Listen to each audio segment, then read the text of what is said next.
Reading is just a habit you gotta form in all of life. Books don't change people's sentences. Reading good, solid, reformed, Puritan literature, reading especially the classics, that's had the biggest impact on my life. Well, g'day and welcome to another episode of the Reformers Bookcast, a podcast put on by Reformers Bookshop where we chat with a guest about books, new and old. My name's Tom Eglinton, the manager here at Reformers, and my guest today is Dr. Stephen Nichols. Thanks for joining us, Stephen. My pleasure. Now, Stephen, you're the author of a new biography that's just been released on Dr. R.C. Sproul. But before we get there, why don't you tell us what you're doing these days? Sure. I work at the college that Dr. Sproul founded, actually, served as the first president of. And it's a real privilege for me to serve as the second president here at Reformation Bible College. This is in Sanford, Florida, Central Florida. We're on the campus with Ligonier Ministries, of course, the ministry that R.C. founded 50 years ago. Wow. This August, actually August 1st, will be our 50th birthday as Ligonier Ministries. What a milestone. I serve as Chief Academic Officer over at Ligonier and work with Chris Larson, the president, and plan conferences and just different content things we put out here at the ministry. Yep. So you're also the author of quite a number of books, particularly around church history. I do. I love church history, and I really enjoy writing of these great figures from the past. I think that we as Christians today have a lot that we can learn from those faithful witnesses who've gone before us.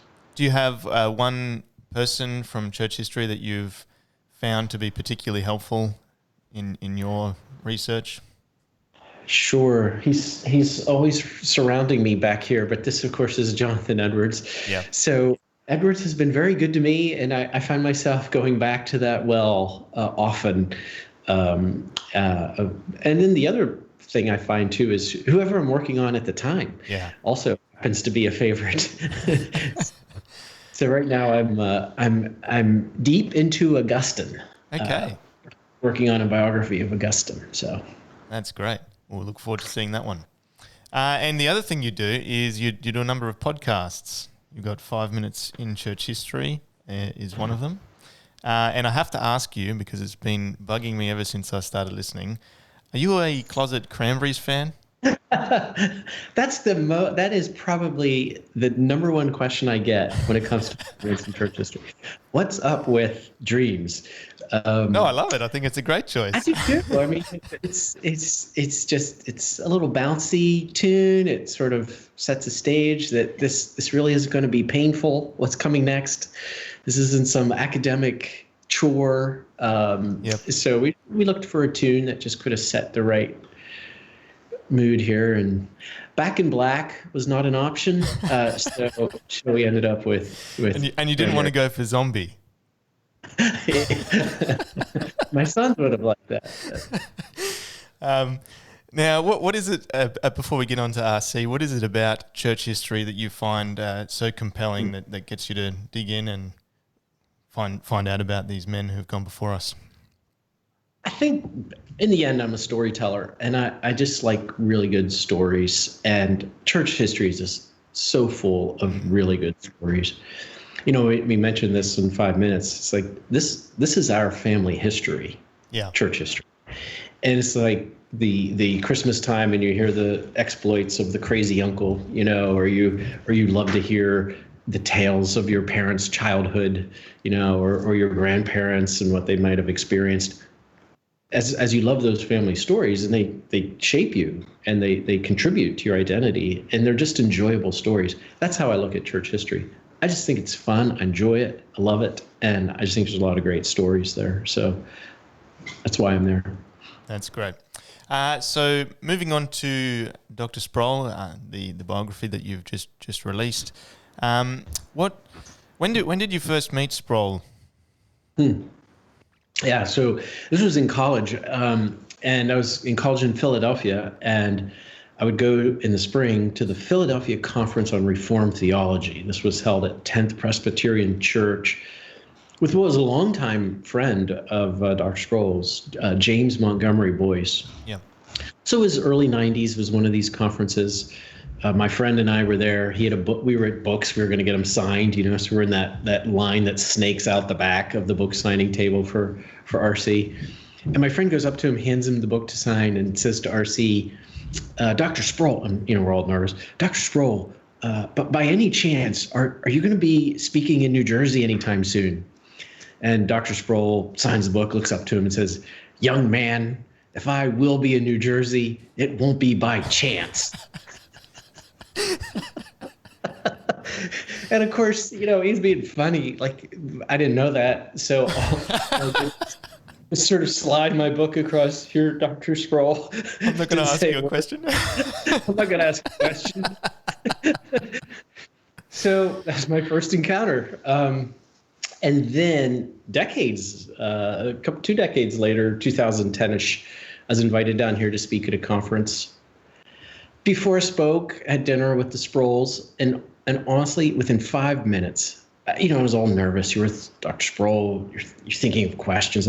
Within 5 minutes, it just was at ease. Just really enjoyed the time with RC Investa, and that's true of so many people, that he just is such a gracious, kind, generous man, and that's when that other phase of our friendship and relationship started then.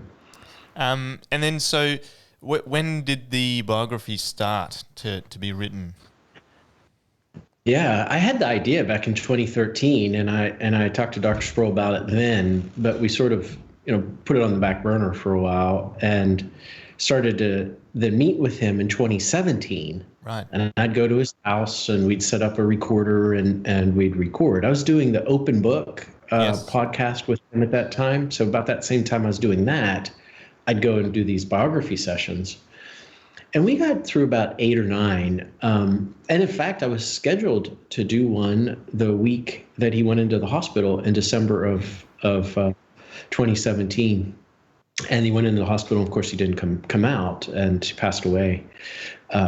Then I got to writing in earnest, and especially COVID, the lockdown helped to get the thing to the finish line. But it's been something I've been working on for quite a while, and just really wanting to, try to get the story right. And the thing about the trick with any book is not what you write about; it's what you leave out. And that was really the challenge, because his life was so full and so interesting and intriguing.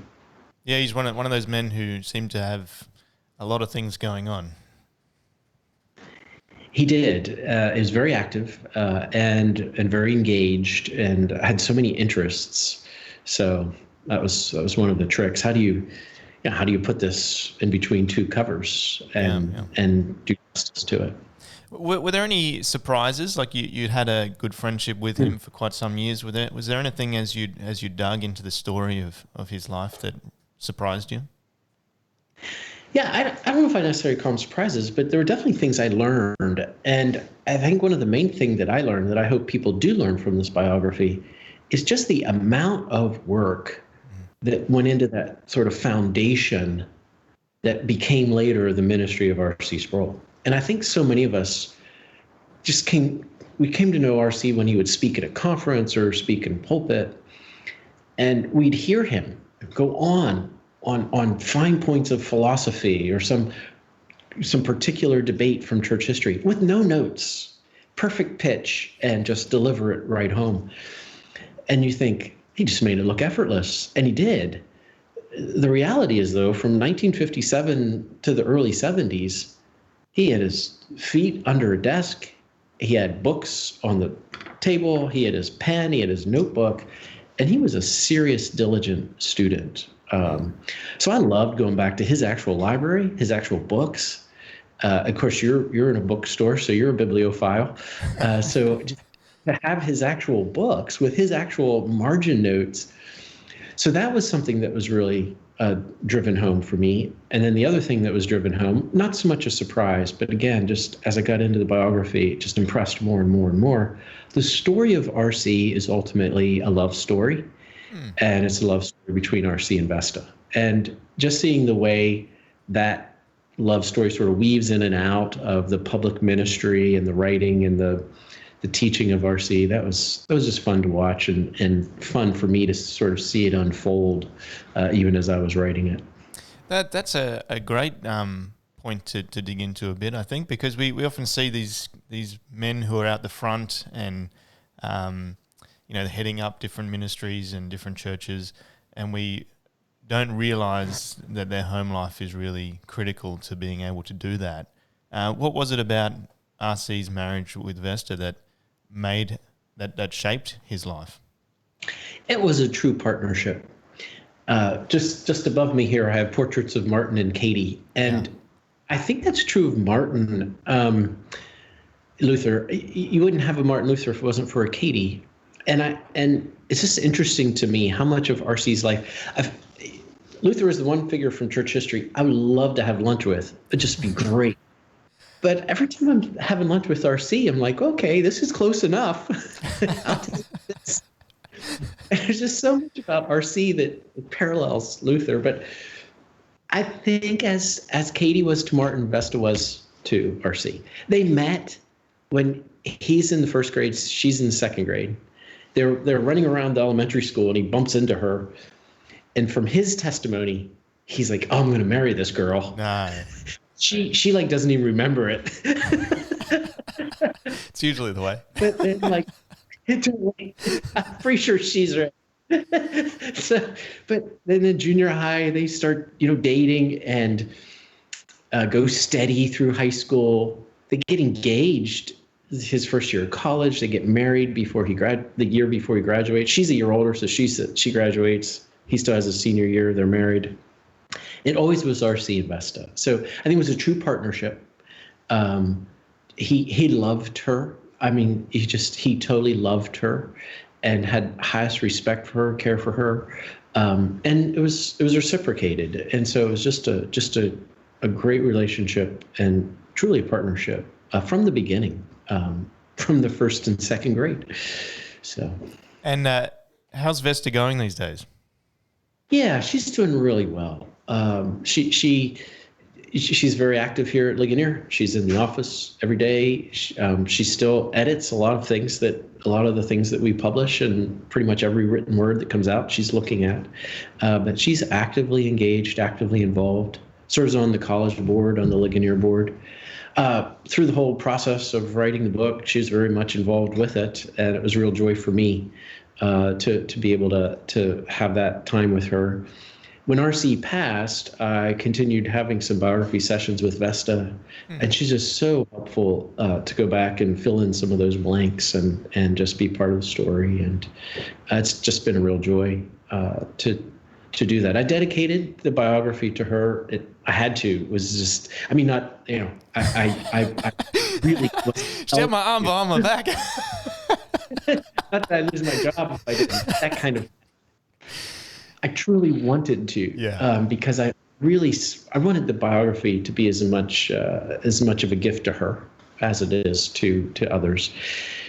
RC started St. Andrews. It's right over here. St. Andrews Church is here on the same property with us, and he loved it. This is a local church. He loved it, and the St. Andrews family continues to love Vesta. Continues to come around her. She has so many friends in the church. So, long answer. The short answer is she's doing very well. That's great to hear. And actually, I noticed as I was flicking through the Holiness of God that RC credits Vesta as his most ruthless and loving editor. Yes, we all at Ligonier have experienced her red pen, but she's sharp.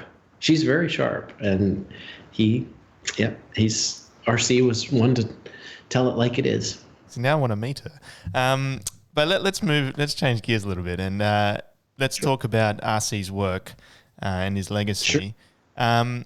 What, in your opinion, was the most important aspect of what RC brought to the Christian world, the church? Yeah. Well, I boil it down to 4 contributions. I think one is Inerrancy. You go back to 1978, and really the first thing he did on a national platform was be involved in the International Council on Biblical Inerrancy. That group produced the Chicago Statement on Biblical Inerrancy in 1978. Which is And all it about really- the reliability of Scripture, right? The Absolutely. infallibility. Yeah. Reliability, authority of Scripture. Absolutely. And it had a tremendous impact, that document. First of all, it was signed by hundreds of evangelicals. Imagine getting 400 evangelicals into a room and getting them to agree on a 20-page doctrinal Impossible. statement. It's like a miracle is what happened there in Chicago. So Inerrancy, I do think he made a contribution to apologetics and so-called classical apologetics, and he has a book by that title. So But then we come down. So what's classical apologetics?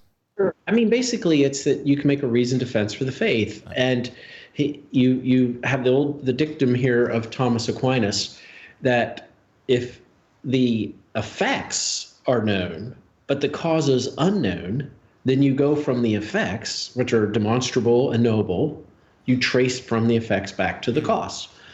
And so that's the classical arguments, the cosmological, the teleological, and R.C. was a huge proponent of that and that approach to apologetics. Because he had a basis in philosophy, right, back in his early days. He was a philosophy major as an undergrad and really a lifelong student of philosophy and philosophical theology.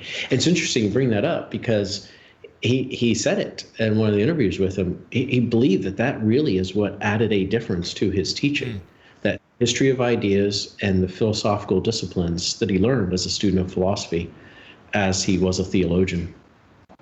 But really you're down to two major contributions, and one is the book you have there, The Holiness of God. It's already, I think, found its place as a classic. I think as church history continues to unfold, should God tarry, then it will remain a classic. Yeah. But that idea, and he talked about this so often, he so labored for people, whether they were in culture or in the church, to know who God is. And he just landed on that theme of the holiness of God.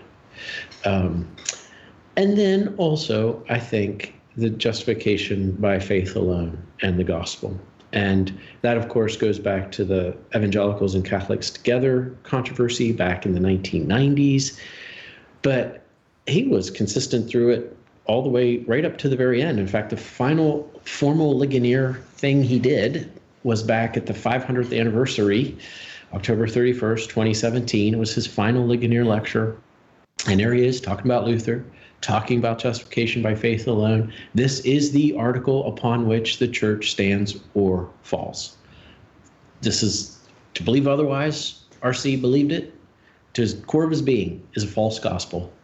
If you're not believing in justification by faith alone, through by grace alone, through Christ alone. So those two. Oh, sorry, go on. Go ahead. No, I was just going to say, those, just to hit it again, those two, the holiness of God and justification by faith alone. Those themes, and the other, it's not just that he talked about those themes. He wrote about those in such a compelling way, and he wrote in such a clear way that he truly helped tens of thousands of people come to grips with those ideas. Well, yeah, we'll come back to those two in a second, but I think that last point that you just made then is what made him so impactful. I can distinctly remember sitting there watching lectures by RC, and he would, write up the biggest word you've ever seen on the board, and then he'd explain it, and that was he would explain it in such simple terms that you go, oh, of course, this isn't too scary. We can work through this. We can do this. He loved it. He believes everyone's a theologian, and this isn't just for the academics. It really is for the people in the pew. And I mean, at the end of the day, he's a communicator, and he knew how to do it. I watched him in so many settings, and you felt like you were the only person he was talking to. He just had that way to reach across the pulpit or reach across the camera of a teaching series and just make you feel like he was talking to you. And it was a true gift. So going back to the holiness of God and justification by faith alone, it strikes me that those two things have to go hand in hand. They do. You're because right. Once you understand who God is, there is no other way that you could be saved but by faith alone.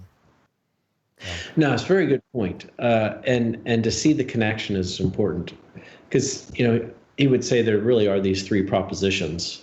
God is holy, I'm not, and I substitute.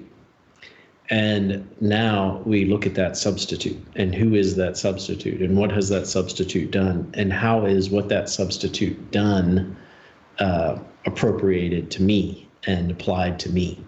And they definitely flow together, and you do go from the holiness of God to justification by faith alone.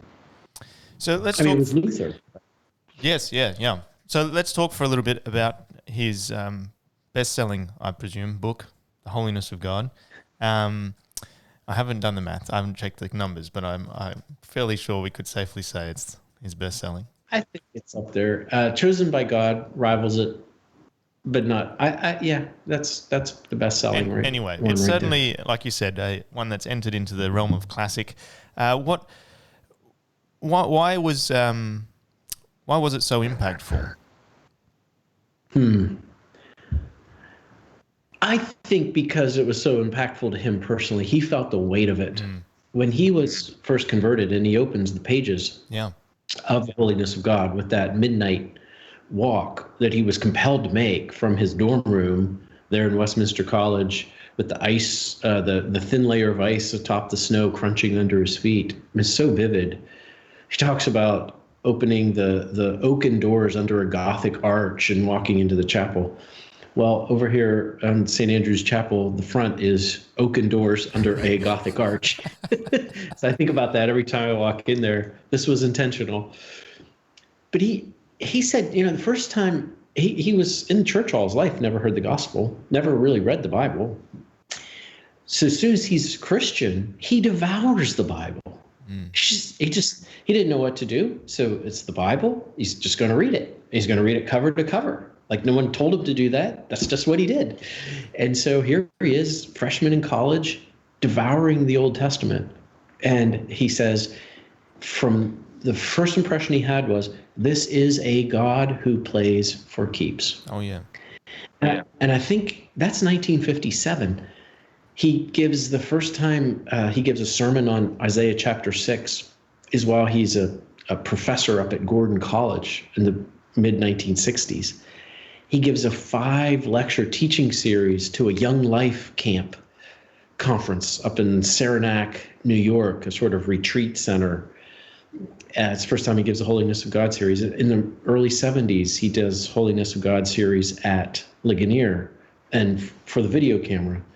And then in 1985, he publishes the book. So 57 to 85, he's feeling the weight.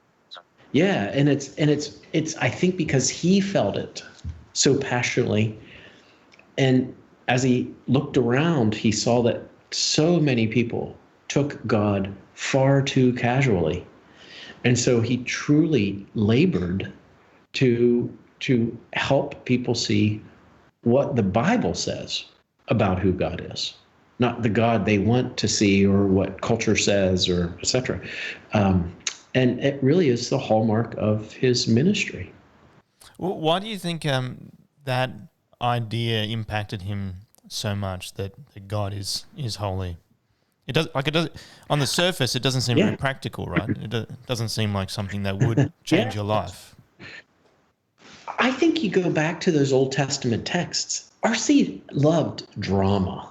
He grew up in the era of the silver screen, and this was when, as a kid, his parents would give him a nickel, and he'd go spend Saturday afternoon in the movie theater watching the double headers. And he loved drama.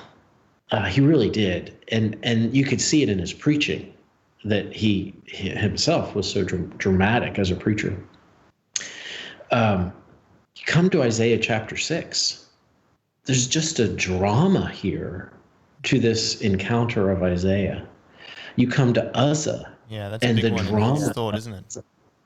Yeah, and these are the texts that are in the Holiness of God. These are the texts we've heard him preach on. Talk about Christ as our substitute. You come to the sermon he preached many times, Abraham's sacrifice of Isaac. So I think the drama of it brought him in. But this is the thing about RC. Theology really is lived theology. And so once you come to grips with who God is in his holiness, that puts pretty much everything in its place. Like that now, okay, now here's my priorities. Now here's how I view my time. Now here's what I'm going to live for. Now here's what matters to me. The holiness of God, when it's rightly understood and given rightful place, I think is probably the most practical doctrine we could be talking about.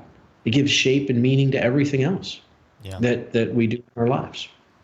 That's great. Now, just to sort of finish off, I thought, what's something that you will always remember about RC personally as a friend? Oh, his encouragement. So encouraging. Speaking in front of RC, you feel like, okay, why am I here? You should be up here talking. But he would sit there on the front row, look at you with that big Joker-sized grin of his, and you just felt his encouragement. And I saw this when I was down here in these last few years of his life. I think so many people who have ministries, it's hard for them to turn them over. And sometimes they may turn them over in name, but they still behind the scenes sort of want to keep their fingers in the pot. RC was perfectly content. He was very happy to turn the day-to-day running of Ligonier over to Chris Larson before he passed away. He brought on Burke Parsons at St. Andrews, made him co-pastor before he passed away, shared the preaching duties with Burke. And then the same with the college. He was happy to step away as president and seat on the board, but happy to step away as president and let me be president of the college.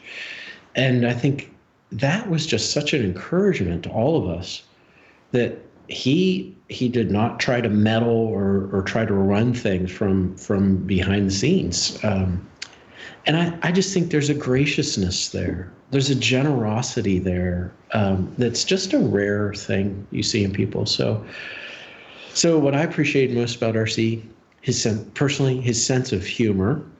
He always knew you were going to get a one-liner, and you always knew you might be the butt of the jokes. You just sort of set yourself up for that. Can I tell you a quick story? Yeah, please. So we were at one of our board meetings, and I was talking to the board about all the things we had planned for this was back as we were planning 2017, so this was back in 2016. And I made a really dumb statement, but I wasn't even thinking about it. And I said something like, well, we're doing all these things because the 500th anniversary of the Reformation really only comes around once every 500 years. And Dr. Sproul goes, really? I thought the 500th anniversary only happened once. So there you go. You just knew that was going to happen to you. He wouldn't let an opportunity go by. But so his sense of humor, his generosity of spirit and kindness, and his true encouragement. That's what I remember about RC. That's why we all miss him, just because he's such a part of our lives that when he passed, you felt it. Yeah, I can imagine. Well, thank you, Dr. Nichols, for joining us, and thank you for writing the biography on R.C. Sproul so that we can get to know him as you did. Really appreciate it.